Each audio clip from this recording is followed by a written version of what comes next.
Pour son deuxième match de l'Euro 1984, la France a rendez-vous avec la Belgique. Un match déjà décisif puisqu'une victoire ouvrirait les portes des demi-finales aux Bleus.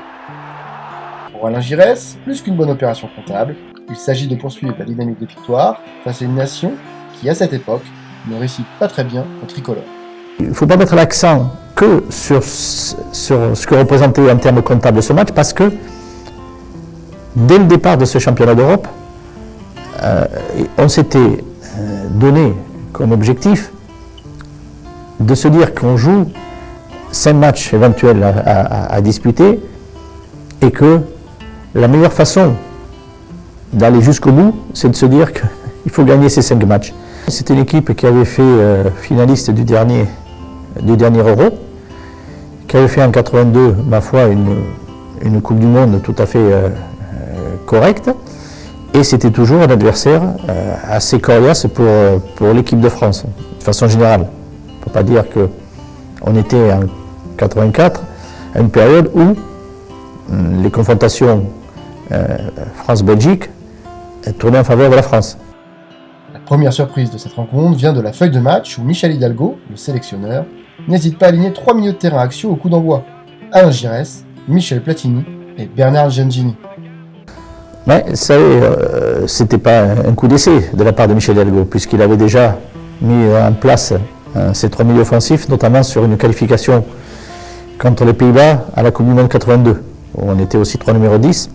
Et là, il a renouvelé, parce qu'il savait pertinemment que, de toute façon, la complémentarité se trouvait. Elle allait se faire sur le terrain, parce que les joueurs étaient capables de savoir jouer les uns par rapport aux autres au milieu.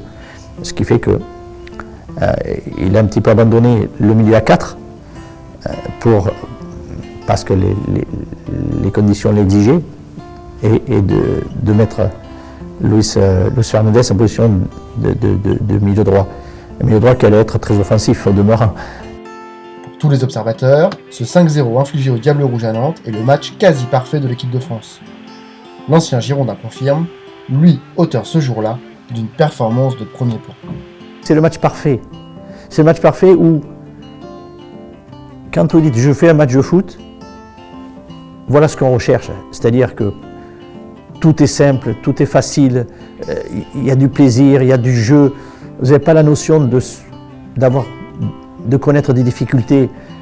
Tout s'enchaîne, mais d'une façon totalement huilée, comme on veut. C'est le match que l'on veut faire, que l'on fait au tableau noir, qu'on dit voilà, on voudrait faire ça. Ben, celui-là, c'est ça. C'est-à-dire que quand on prépare un match, et je le sais d'autant plus maintenant étant entraîneur, ce qu'on souhaite, c'est d'arriver à faire que son équipe, voilà, ça fonctionne, ce ballon vive, sorte des occasions, des situations, enfin tout. Ben voilà, il a été, et puis en plus avec au bout 5 buts. Donc il était vraiment, effectivement, le match exceptionnel qu'on peut ressentir quand on le joue. Je me suis retrouvé dans des situations qui étaient très intéressantes, marquer, faire marquer, ce qui me plaît autant. Et c'est ce qui s'est passé à l'intérieur de ce match. Et bien sûr, bon, sans parler de Michel Platini, qui avait commencé son premier hat-trick, un vrai. Mais on a été, je veux dire même, on a marqué 5 buts, on peut en marquer d'autres. Mais enfin déjà, c'était un score éloquent qui traduisait, et j'étais au milieu de tout ça, qu'on avait vraiment la maîtrise totale du sujet. Vainqueur de l'Euro à 32 ans, Alain Giresse voit évidemment en ce titre le point culminant de sa fabuleuse carrière. Une carrière, elle se déroule, et puis il y a des pics. Celui-là, c'est presque l'Everest, quoi. Hein. Quasiment, c'est presque l'Everest. L'Everest, c'est la Coupe du Monde. On n'est pas loin. Voilà. Donc, quand on monte à ces altitudes, voilà, ça veut dire que c'est quand même pas mal.